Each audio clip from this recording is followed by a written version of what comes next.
right. We are reading from Genesis 32:22 through 32 this evening. And Nathaniel is reading his translation of choice, which is Today it's just the first one to pop up, which is the NIV. just the NIV. All right. Well, All right. there you This go. section is titled Jacob Wrestles with God. That night, Jacob got up and took his 2 wives, his 2 female servants, and his 11 sons, and crossed the ford of the Jabbok. After he had sent them across the stream, he sent over all his possessions. So Jacob was left alone, and a man wrestled with him till daybreak. When the man saw that he could not overpower him, he touched the socket of Jacob's hip, so that his hip was wrenched as he wrestled with the man. Then the man said, "Let me go, for it is daybreak." But Jacob replied, "I will not let you go unless you bless me." The man asked, "What is your name?" "Jacob," he answered. Then the man said, "Your name will no longer be Jacob, but Israel, because you have struggled with God and with humans and have overcome." Jacob said, "Please tell me your name." But he replied, "Why do you ask my name?" Then he blessed him there. So Jacob called the place Peniel, saying, "It is because I saw God face to face, and yet my life was spared." The sun rose above him as he passed Peniel, and he was limping because of his hip. Therefore, to this day, the Israelites do not eat the tendon attached to the socket of the hip, because the socket of Jacob's hip was touched near the tendon. Hmm. So that's quite a story. Um, so I was reminded this week of a coworker at one of the places I used to work at. Anyway, his name was Jacob, and he didn't know that Jacob, the name Jacob means heel catcher or trickster. Um, Well, I didn't know that either. so yeah, he kind of found that interesting. So the name change here is significant, but I do want to say, just kind of as a background,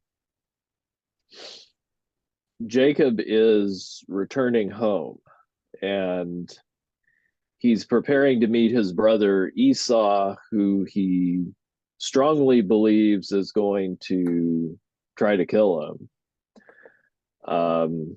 Because Jacob basically stole the birthright from Esau.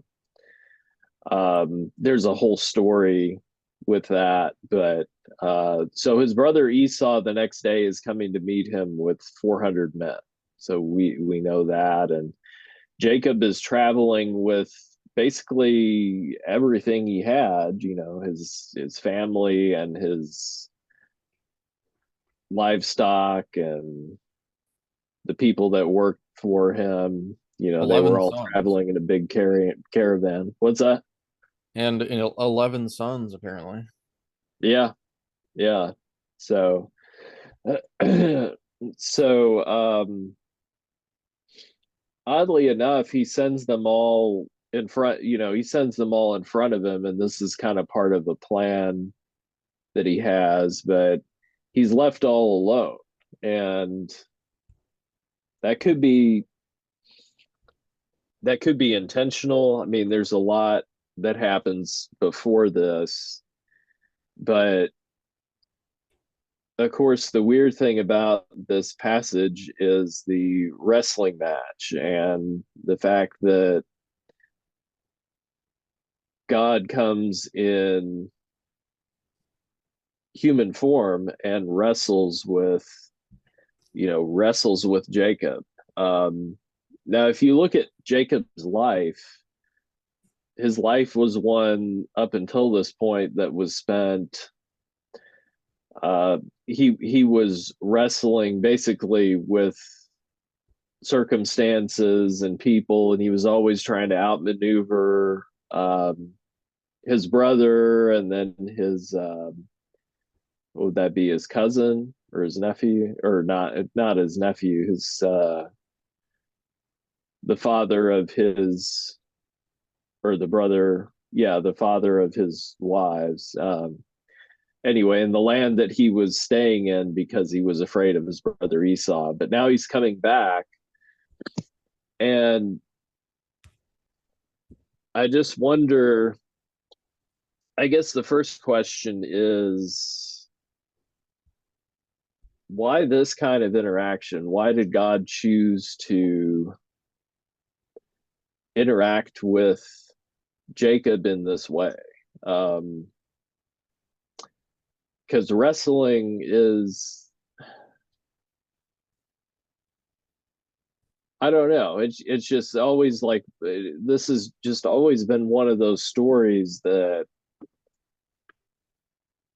you look at and you kind of wonder about.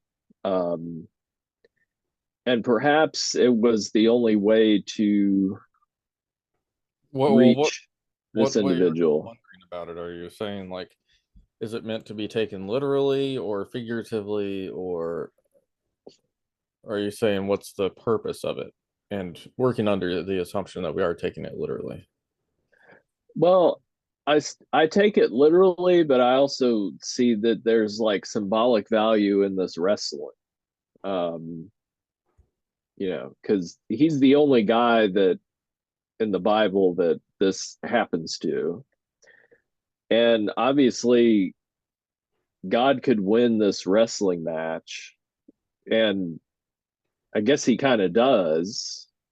God, or the man that Jacob is wrestling, touches his hip socket and puts his hip out of joint.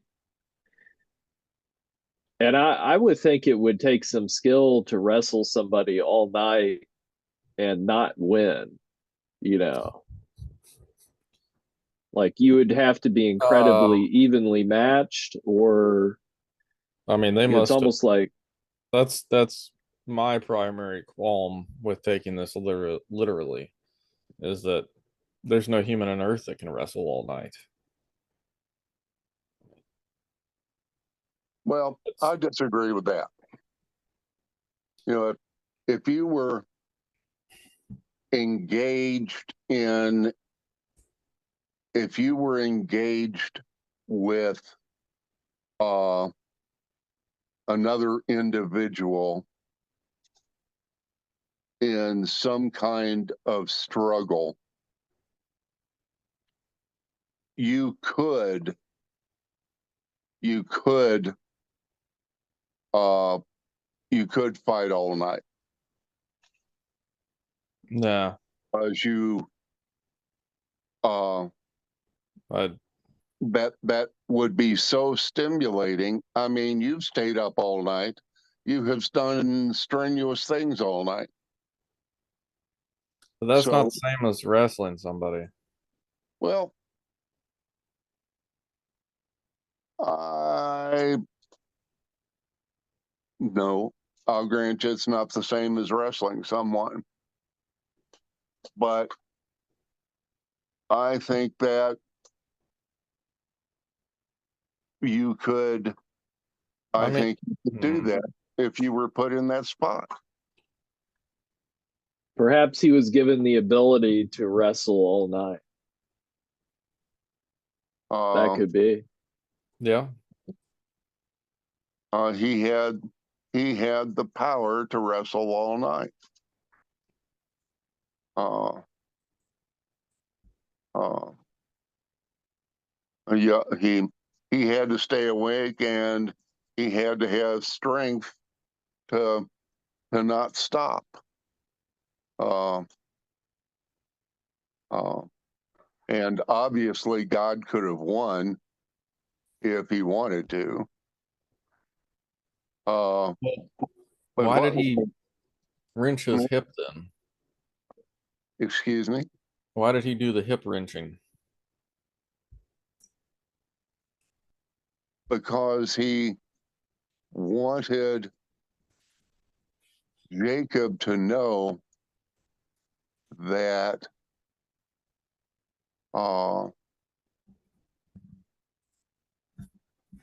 he wanted Jacob to know that he could survive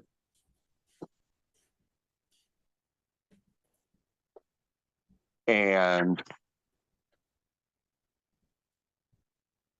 come out of the struggle all right, but there's a price to pay.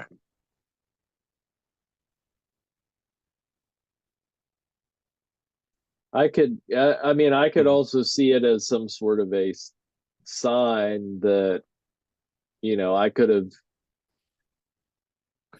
basically subdued you at any point, you know. Well, it makes me wonder, did Jacob realize kind of, Well, it makes it sound not like at first, but he midway decided, in?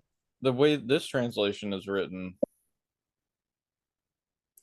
verse 25 says, when the man saw, so the man being God or the other man, not Jacob, says, when the man saw that he could not overpower him, which I hate it when we use he and him and them and no names. Anyway,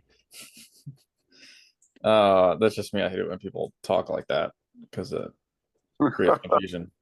But so when the man saw that the man could not overpower Jacob, he touched the socket of Jacob's hip, so that his hip was wrenched as he wrestled with the man. So, I mean, it almost sounds like he cheated. Like just touched his hip socket. It doesn't say that he like wrenched his leg or something. He makes it sound like he performed like some sort of opposite of a minor miracle to like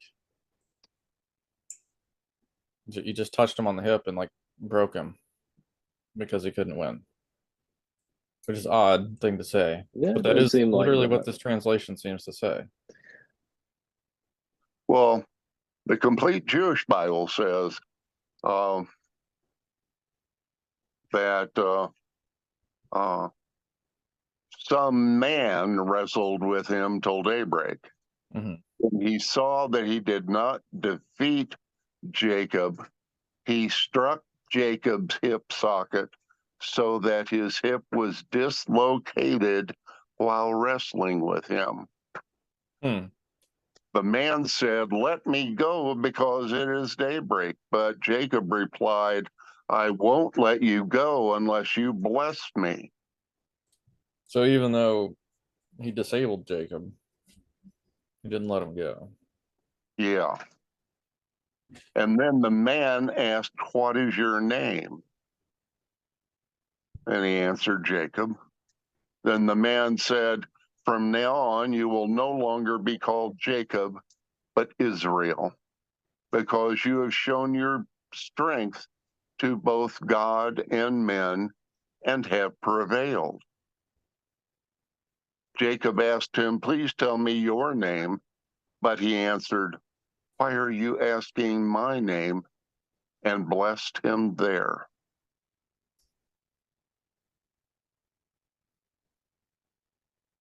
So, I mean, it does seem like Jacob figured out eventually that this was some divine encounter. I don't know if he knew it, just offhand, but the last time Jacob had an encounter like this, when he saw the ladder with the angels coming up and going down, he had like a dream. He was by himself. So the fact that he made sure he was by himself almost seems like he wanted some kind of encounter. I don't think he wanted this kind of encounter personally, but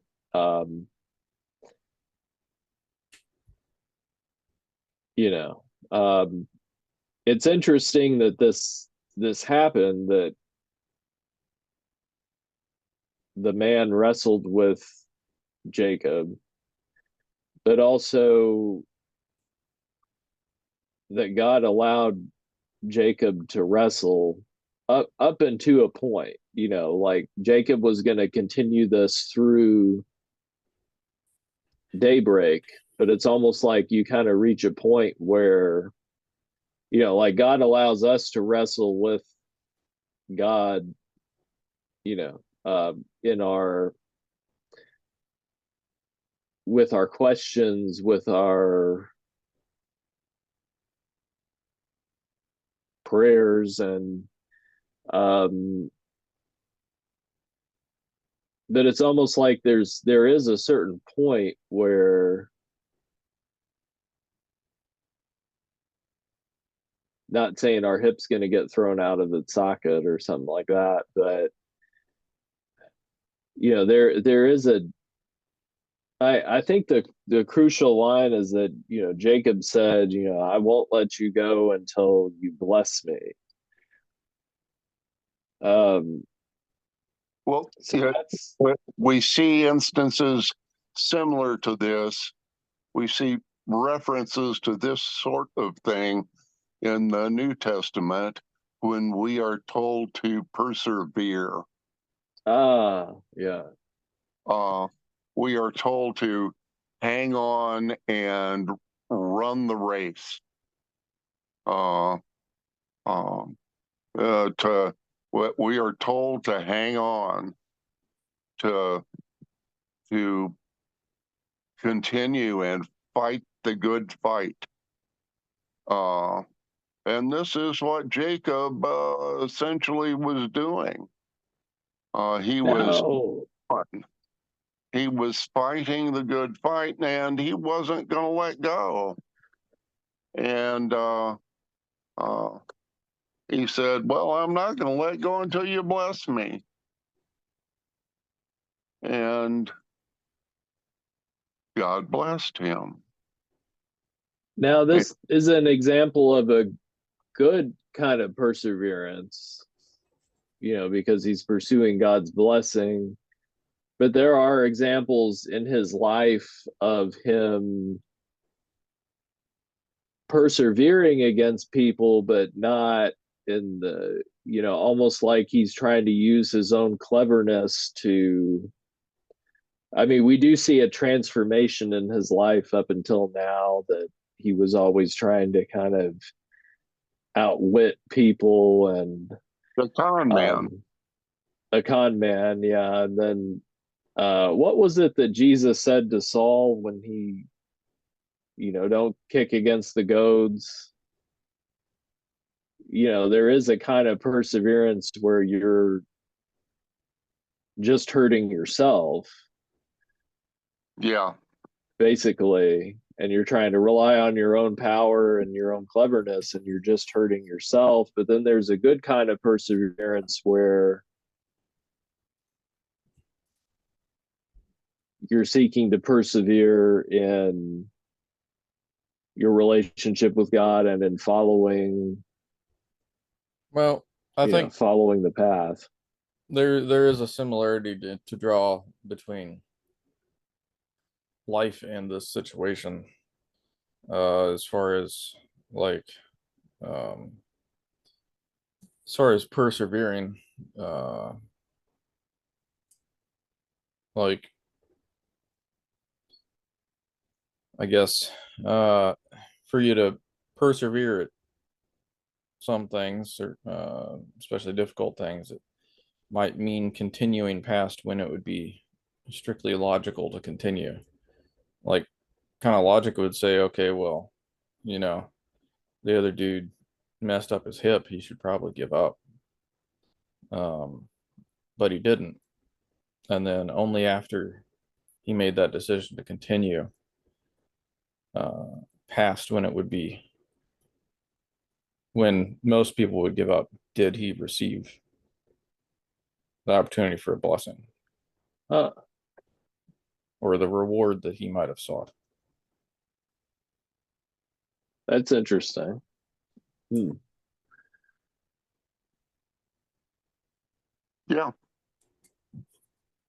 Yeah. He was in a position to lose and would not quit. He hung in there. Of course, you have to question a bit whether or not his decision was influenced by his knowledge of with whom he was wrestling, because it indicates by him saying, like, the very first thing that Jacob actually said to the guy, that this relates anyway, is that I will not let you go unless you bless me. So sometime during the fight, during the night, he would have actually figured that out already. And if, Yeah. you know, that may have also influenced his decision to not give up past what it normally might have been. Yeah. Yeah. I do wonder why God showed up in this way to Jacob, and I'm wondering if it's because of his, he had a strong will and he had perseverance. I'm wondering if this was the best way. I mean, I guess it was the best way to get a point across to him. Or it's almost like his, he gets a new name, and it's almost like you used your perseverance to trick people and to Is this the first be instance a con man. of the name Israel? I believe so. Yeah. Hmm. Now, is this perseverance commended? Do you see it as being commended, or because he did use his perseverance earlier in his life to trick his brother, and then he was in this battle with his father-in-law, Well, I mean, which it he was was commended, but escaping from. he gave it a he did receive a blessing. Yeah. So Yeah, I mean, I guess it does show that perseverance can go, it is a good quality in some cases, for sure. Um, but yeah, it's just an interesting story. I guess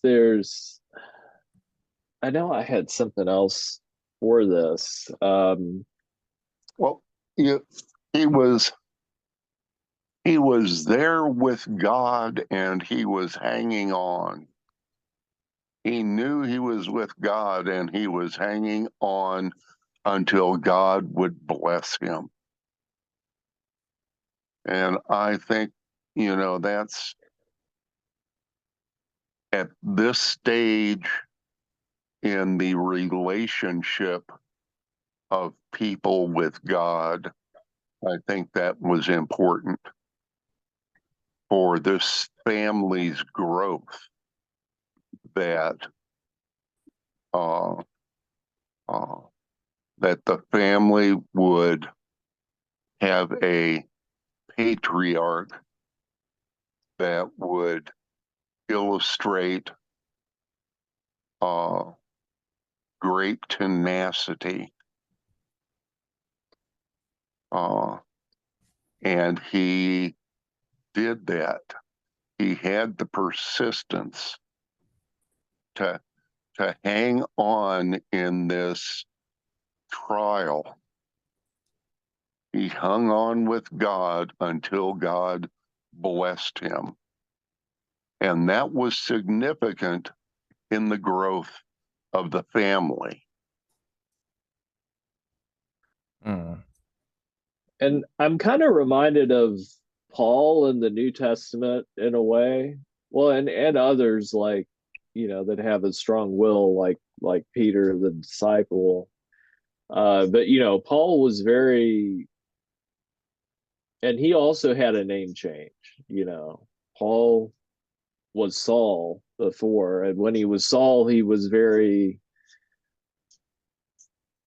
he had this personality that he was very, he had a lot of perseverance, and he was, you know, obsessed with persecuting the church basically. And then he has this encounter, and he's knocked off his horse, and he's blinded by a light. And um, then he gets this new name.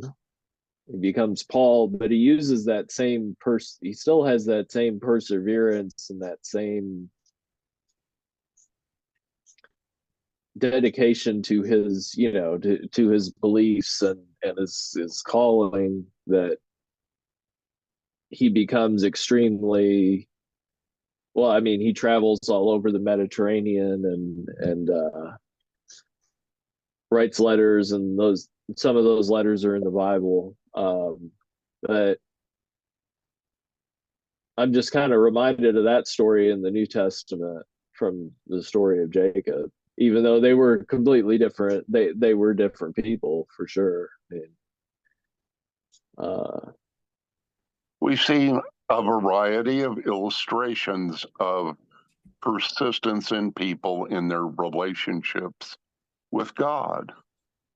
And that is important in that that is a trait that God wants us to have in relationship with Him. A persistence, you know, He wants us to hang on. There are going to be trials in our lives, and He wants us to hang on to Him through our trials. And that is going to be difficult. Look at Job. That's the reason that book is in the Bible. Look how long Job hung on to his relationship with God.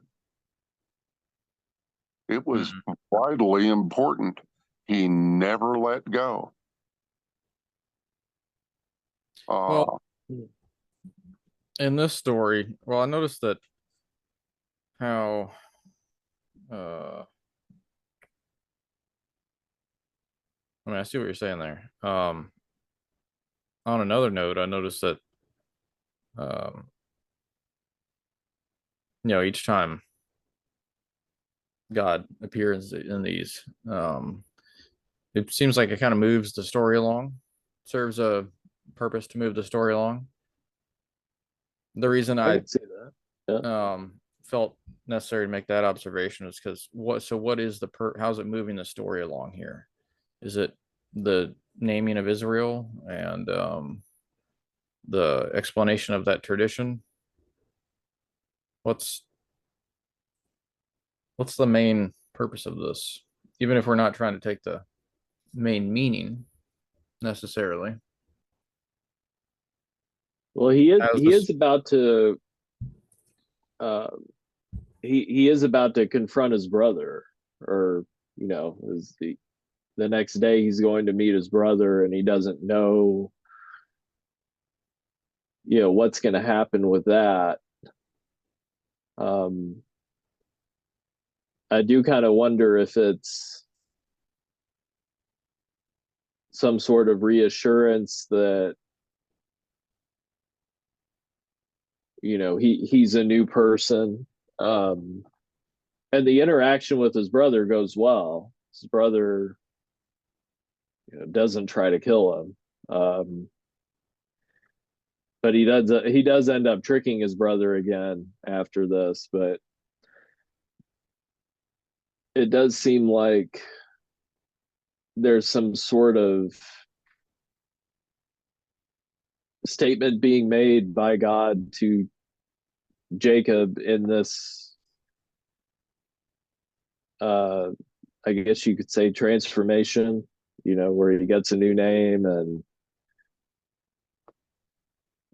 because he had been trying to trying to use his own intellect and his own cunning to get through life, and it was always a struggle. It's almost like saying, well,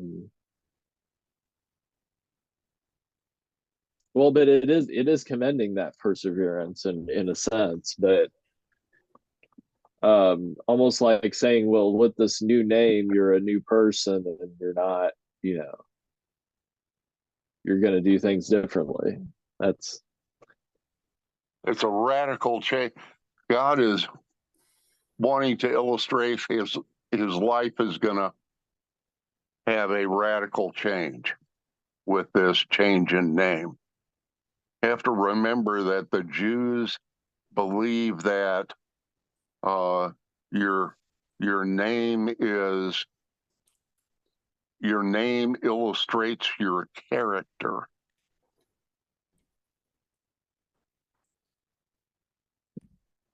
just like Nathaniel means something, right? Yes.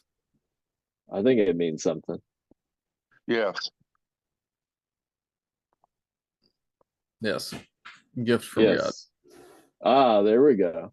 There we go.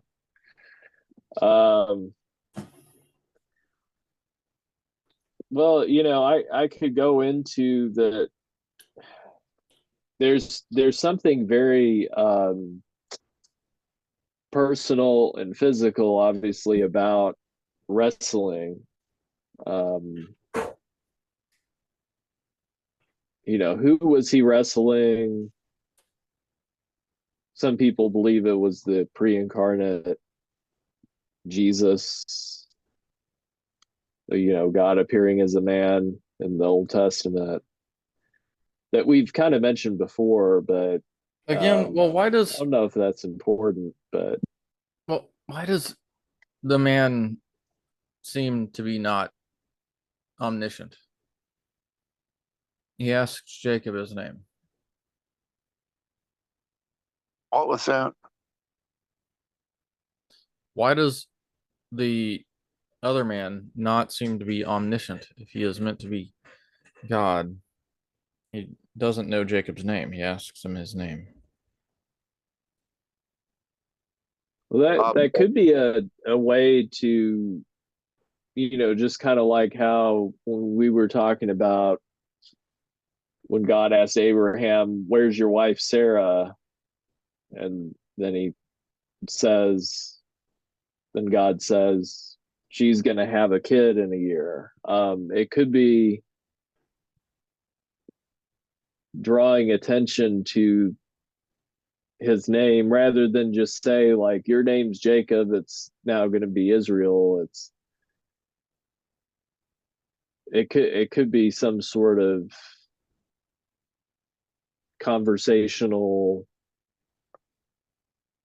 segue or something. uh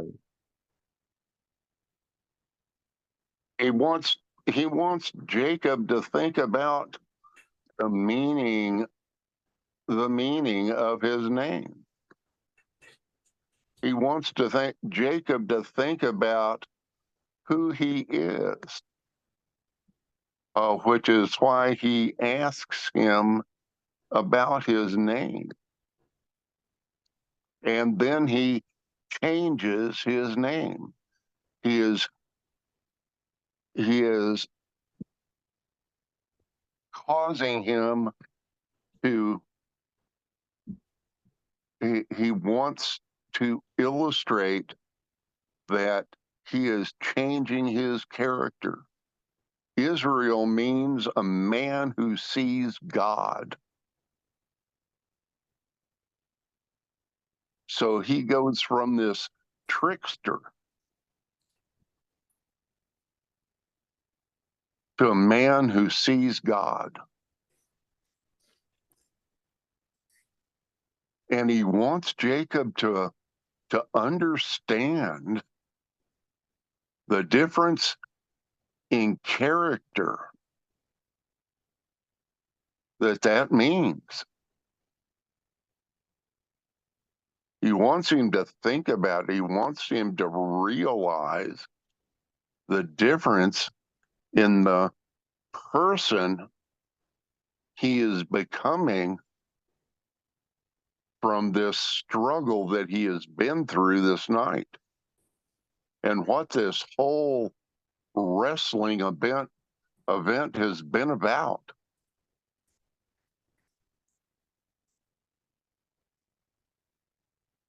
Yeah. Just been a tussle on the ground through the evening. It's been God being with him. Well, it's also interesting that it leaves a physical mark. I'm assuming he probably had a way to put his hip back in the socket, but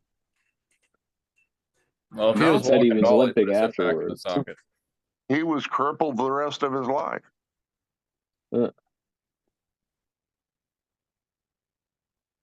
Oh, you think so? Yeah. Can you live with your hip out of the socket for? He limped the rest of his life. Does the Bible Uh, speak to that, or does Jacob appear? Well, Israel appear again? oh yeah, I mean he there's the whole story with his son Joseph and him going to Egypt and um but yeah, I just wonder, I guess, like just how the story went with if your hip, I guess medically, if your hip gets thrown out of its socket and then put back in, would that cause you to limp the rest of your life? I mean, I guess it could. As the I don't sun think rose you. upon him, he went on past Peniel, limping at the hip. I'm surprised you could walk with your hip out of the socket, though. I don't think it could. He must have put it back in, but left some sort of. Well, I mean, I don't know about the words that you guys read, but mine just says wrenched. So Oh, wrenched. Okay. could have That makes a little more sense. pulled something Mm, badly or something. yeah, that makes sense. So yeah, this is just a very unusual encounter. Not all the ones we look at are this, physical and direct and Yeah, I don't know. It's what I don't. I'm sorry. Before we moved on, I just want like it feels some of the things that we read give good explanations, sort of like tell a story that makes more sense than others. Like in this one, uh, you know, he sent over all his possessions, so Jacob was left alone, and a man wrestled with him till daybreak. That's an awfully sudden transition with absolutely no reason for this wrestling to be happening. Just what? yeah, it does seem like there's a lot of information missing. Yeah. Um, and the only thing I can really get at is that he's going back home, and years ago when he was coming to the place that he was now leaving, he came with nothing. He was by himself, and he has an encounter with God, and he sees the Jacob's ladder, as it were. Um, and then he's in the similar situation now, where he's older. What, 14 years he was there, 20 years, something like that. I know he said he served 7 years for each bride, right? So at least 14 years. So um and he's coming back with all this stuff and all this and his kids and his wives, and but they're sent away, so he's essentially by himself again, and he has another encounter. So Well, I think it happens at this time because he is preparing to confront his past. yeah, yeah, He is about to confront Esau, which is the major break from his family. yeah, And this is the major transgression in his family. He with a trick, he stole the birthright from his brother. And he is about ready to confront that. And God felt it was time to have for this family to carry forward a new character going forward. This man who sees God needs to be the one who carries forward the family going forward in time. Instead of a trickster confronting Esau, it needed to be a new man to be blessed. yeah. Well said. Well, is there any other point on this? I mean, there'll always be questions that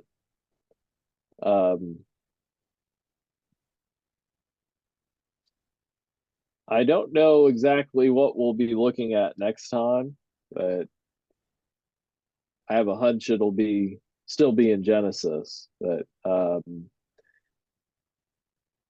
we did kind of skip many years to look at this story.